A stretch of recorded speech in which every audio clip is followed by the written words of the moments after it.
Donc moi c'est Mr. Holkery, Div pour les intimes, natif d'Evry, c'est mon secteur, je rappe depuis une vingtaine d'années. Je saurais pas me présenter en vrai, Google-moi. Hey yo petit, vous croyez je vais prendre un kéti depuis freaky flow, je suis dans les bails, je suis dans la tétie, dans les puclis, dans les circuits, dans le feu qui, dans le cutri, dans ta down. Google-moi, si tu connais pas l'homme, à travers le temps du slalom. Mon négro t'as pas idée, je suis de l'école où faut casser des bouches pour être validé. Freddy, comme le film d'horreur, F-R-E-D-D-Y, d'où le book diff. Il y a belle lurette, hein. Moi je suis d'une génération, on n'est pas né avec le rap, on est né avec la variété.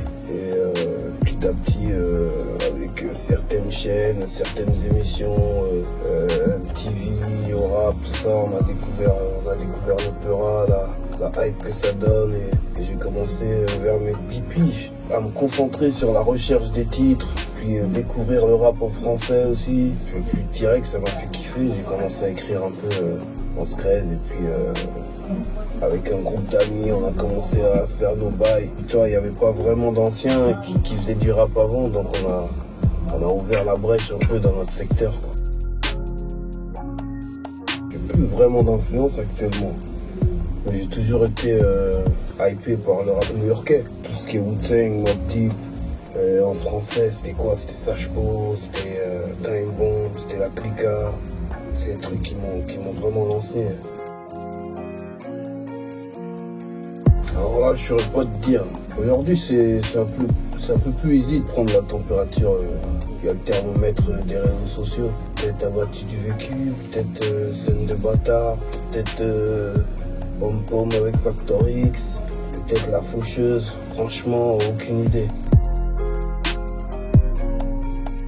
Bon, on a commencé jeune, on a fait des trucs rapidement, quoi. On apparaît sur une compilation Nouvelle Donne, featuring Driver. On était plus un groupe d'amis. Ensuite, il y a eu les aléas de la vie qui ont fait qu'on n'était pas tous au complet toujours, tu vois. On aurait pu faire une carrière de dingue s'il n'y avait pas eu tous ces soucis de la rue et tout ça. Ce qu'on devient, on est là, on a tous grandi, on est devenus des darons tous, tu vois. Et on se tient de temps en temps quand on le peut. Avec Driver, c'est-à-dire qu'on a signé rapidement dans un label qui était tenu par un grand de chez nous, quoi. Et donc il voulait nous mettre au max. Il a fait appel à ses contacts et il nous a proposé Driver. Nous on connaissait déjà, on avait vu sur scène à un festival de Bobigny et on a validé direct la collaboration. C'était nos premières séances studio carrément, ouais. Meilleur feat, ouais. J'en ai fait des feats, frère. Je dirais peut-être l'opportunité outre-Atlantique, celui avec Raekwon du Wu-Tang. Parce que c'était là-bas, parce que c'était à Staten Island, parce que c'était dans son studio et que la collab, elle était super humaine, tu vois. C'était comme un cléon, tu vois. Je dirais c'est ce feat-là qui m'a le plus enrichi, on va dire, en tout cas. Sinon, j'ai des feats sur le premier album avec Lino. C'est aussi quelque chose, tu vois, parce que Lino c'est quelqu'un, c'est le rappeur, tu vois, le lyriciste, le technicien, tu vois. Je te cache pas que j'avais pas dormi la veille, tellement j'avais la fiambre, quoi, tu vois, et tu vois, j'étais en mode rookie, je venais d'arriver, et il y a le grand Lino qui accepte un featuring avec moi, merde. Et, ouais, c'était un bail quand même. Ouais, c'est un peu comme Agression, on est là, hein. On est aussi bons potes, quoi, donc on se check.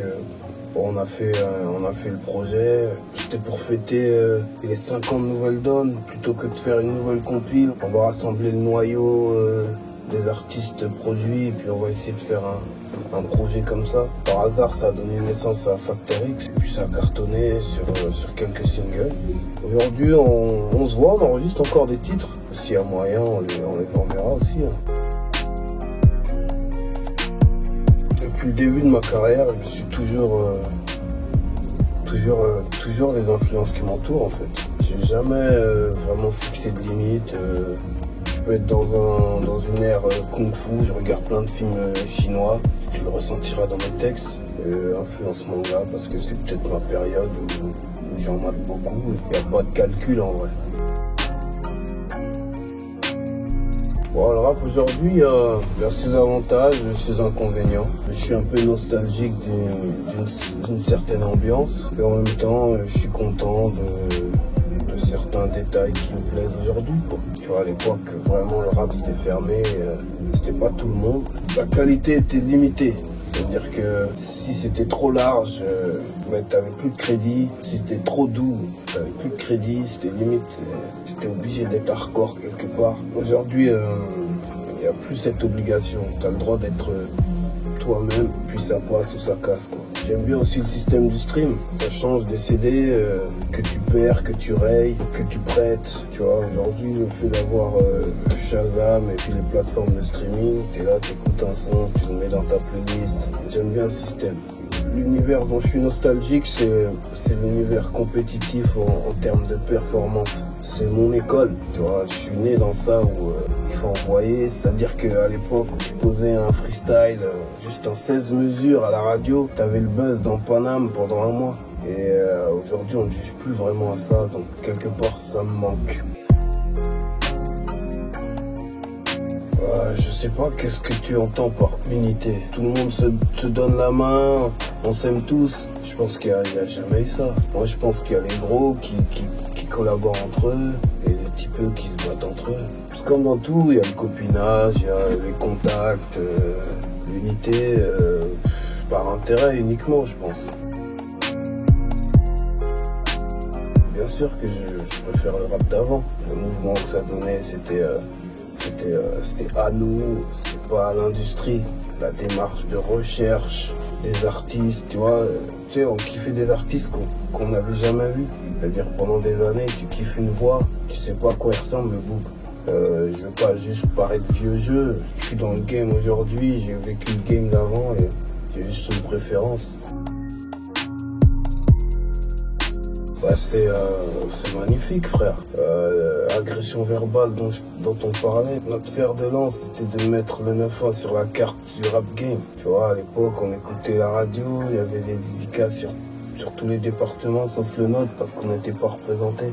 Et on était frustrés de ça. Tout Évry, Corbeil, Grigny, les Ulysses, tout ça, on était frustrés. On entendait les time bombs, tout ça à la radio, jamais ils disaient 9-1. Comment ça, on n'est pas sur la carte, tu vois? Aujourd'hui, on gère le game totalement. Je peux t'aider totalement, frère. Alpha One, j'aime bien Necfeu, j'aime bien Esprit Noir. Ouais, toute cette vague, j'aime bien. Ouais, il y a des trucs où je me retrouve, hein, où il y a du fond et de la forme. Bah, parce que c'est le bouc. Il s'est passé des choses avant que le Niska, les Nino, ils arrivent au devant de la scène. Et ben, il y avait des boucs qui étaient là dans le 9-1 et qui faisaient les bails.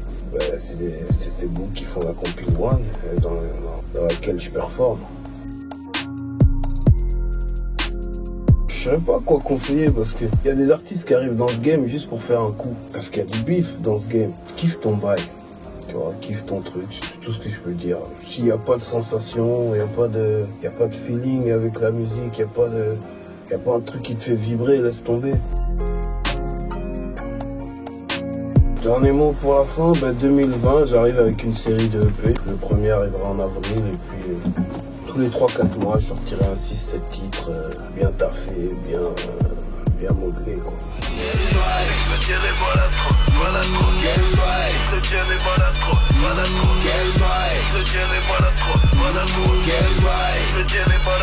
Donc que ma folie vous arrose, je ne tourne pas rond, le bouc est pas rond, bande de salauds. Vous m'avez pris pour Yami Ciao Ciao dans le salon.